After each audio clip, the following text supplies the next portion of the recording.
அவனை லவ் பண்றது பாதி காலேஜ்க்கு தெரியும். அதே மாதிரி அவன் மேகா பின்னாடி சுத்துறதும் எல்லாருக்கும் தெரியும். மச்சான், உன் தான் இன்னைக்கு அசைனிங் ஆஃபீஸர் போல அப்படியே பேசி பழகி பாண்டை கிரியேட் பண்ற வேலையை பாடுறா. என்ன மேடம், இன்னைக்கு ஆள் உன்னோட பேட்ச் போலயே. நல்ல சான்ஸ், அப்படியே பேசி பழகி லவ் சொல்ல பாரு. ஆனா அவளுக்கு தெரியும் நான் அவளை லவ் பண்றேன்னு. ஆனா தெரிஞ்சும் தெரியாத மாதிரி இருக்கு.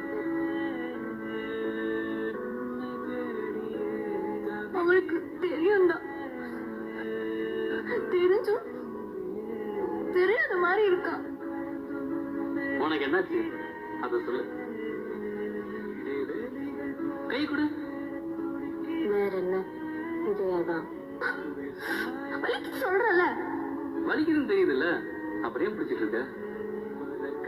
எனக்கு அவன் மேல எந்த ஃபீலிங்ஸுமே வரல.